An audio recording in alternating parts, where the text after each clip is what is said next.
Hello everyone, this is Group 2 and today we are here presenting our project. So, predictive modeling for cohesive severity and coming to the abstract. So, this study employs, can you move to the next? So, this study employs a predictive modeling to stratify cohesive severity, enabling early intervention and personalized treatment. Utilizing a comprehensive medical data set, the analysis delves into descriptive statistics of correlation and correlation matrices, unveiling intricate relationships within patient demographies and health indicators. And this research utilizes diverse models, analyzes age-related patterns, and identifies correlation within the available data, and also positioned at the forefront of healthcare innovation. And so, optimizing patient care and resource allocation through advanced algorithms like AdaBoost with decision tree, random forest, hyperparameter, tuned decision tree perception, and artificial neural networks. And in the next slide, we can see about the data set overview. So, coming to comprehensive medical data set, it encompasses a wide range of cirrhosis patients' survival information, and also the key data points uh, or key data attributes are basically age, sex, and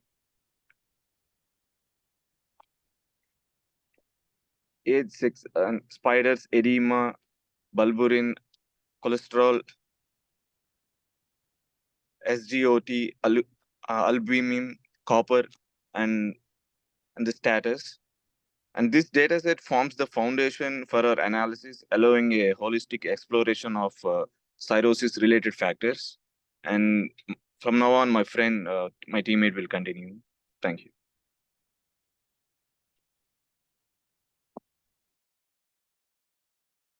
Madhu, can you please unmute your audio? We are not able to listen. Yeah, now I'm gonna explain about data exploration and pre-processing.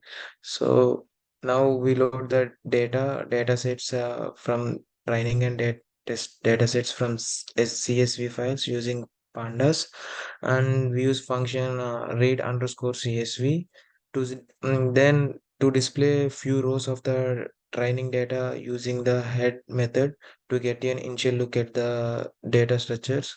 So we can get the columns like drug, age, sex.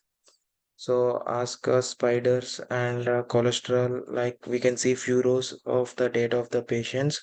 And after that, we are checking null values and dropping values. Here we are checking null values and it shows 0 for the columns, and also we're dropping ID column since it does not make any changes to data analysis. And after that, we're gonna explain like visualizing the distribution of the target variable represented by the status column provides insights into datasets class distribution, crucial for understanding the balance between different outcomes like alive, river transplant, decent. And after that, converting categorical variables into numerical format is crucial for machine learning models, ensuring they can process and extract meaningful patterns from the data during training and prediction. So here you can see the chart of the distribution of patient status, diabetes, cholesterol, like that. And after that, we are using importing pre-processing and doing pre-processing for our data sets. So now my teammate Geeta will continue from next slide.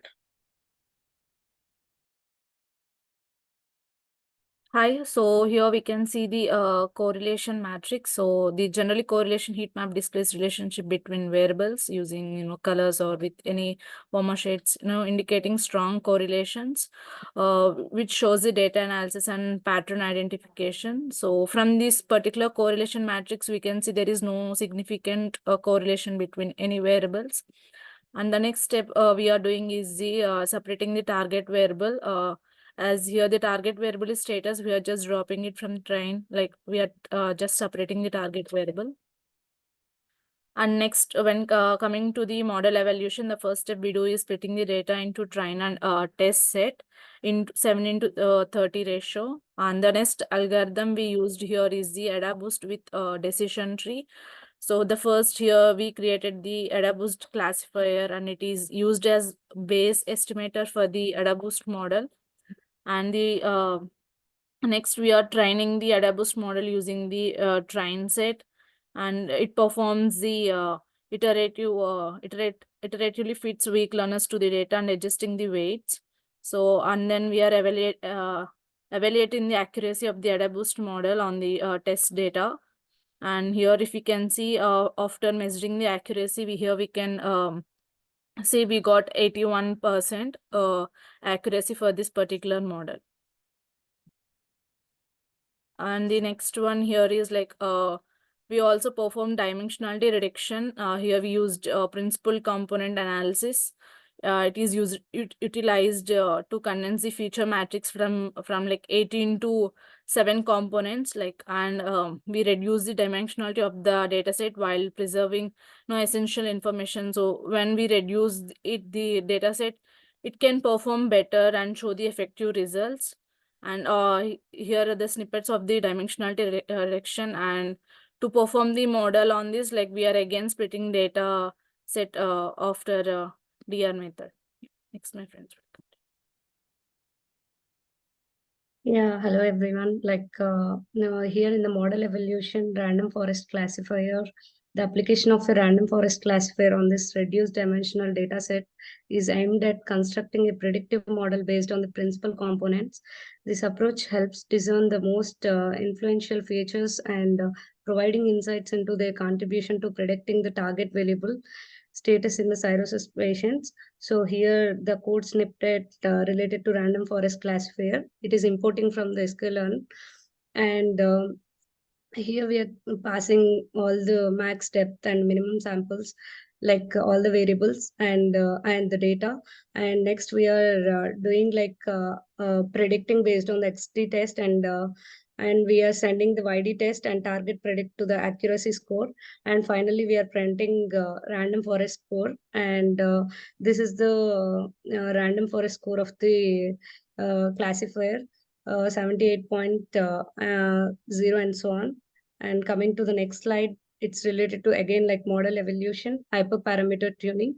This is conducted parameter tuning using randomized search to optimize the decision tree model, identify the best hyperparameters, and evaluated the tuned model, achieving improved accuracy on the test set. Here, the right side, if you see the code snippet, it's related to like defining the reduced data set of hyperparameter to search. And then we are creating randomized, normalized object with a limited number of iterations. And this is the loop. And then we are fitting like randomized search to the data xtrain and ytrain, and then finding the best hyperparameters. And this is the final decision tree accuracy tuned model, and 0.07, 0.77 and so on. This is the result of the decision tree accuracy. Coming to the next slide, model evolution. This is a perceptron model, implemented a perceptron model with a learning rate of 0.1 and ensured reproducibility with a random seed. And this one achieved an accuracy of 70% on the data, showcasing the effectiveness of the perceptron in classification tasks. The right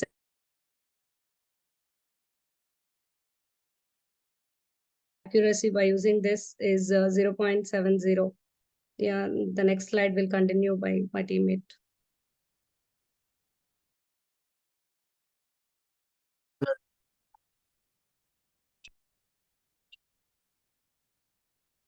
Ashok, we can't hear you. Now, Yeah, we can. hi everyone, this is Ashok and I'm going to continue on model evaluation on artificial neural network. constructed a neural network with an input layer matching the number of features to hidden layers with 64 and 32 neurons and a softmax activation output layer for multi-class classification. Utilized the Adam optimizer, sparse categorical cross-entropy loss, and trained the model for 50 epos with a batch size of 64, achieving a competitive accuracy on the validation set and getting accuracy of 76.7%. And below is the code snippet for artificial neural network code. And this is the test result for this artificial neural network, and that is 0.76 and so on. And coming to the next slide, these are the different colors for varying the accuracy for artificial neural network. And coming to the next slide, model prediction and submission. So leverage the trained AdaBoost model to predict target variable probabilities for the test dataset. Employ the predict proba method to obtain probability predictions. Save the prepared submission data frame to a CSV file named submission.csv.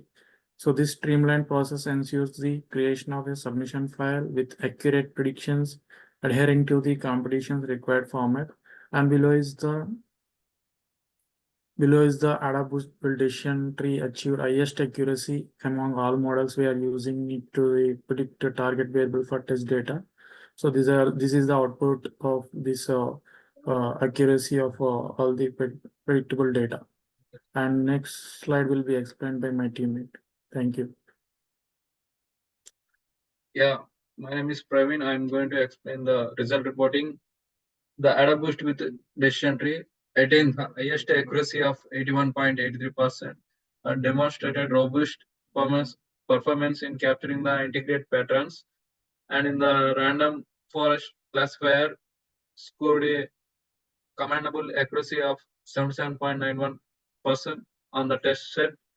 And in the showcased effectiveness in handling complex and data relationships, hyperparameter tuning decision tree, and improved decision tree model accuracy to 77.11% through optimization, highlighted the significance of high fine tuning for model enhancement. And in the next slide, a perceptron model. In perceptron model, achieve a respectable accuracy of 75%, demonstrated simplicity and effectiveness suitable for the less complex tasks. And in the artificial neural network, trained with 64 and 32 neutrons in hidden layers, and in competitive performance with an accuracy of approximately 77.49% on the test set. Thank you.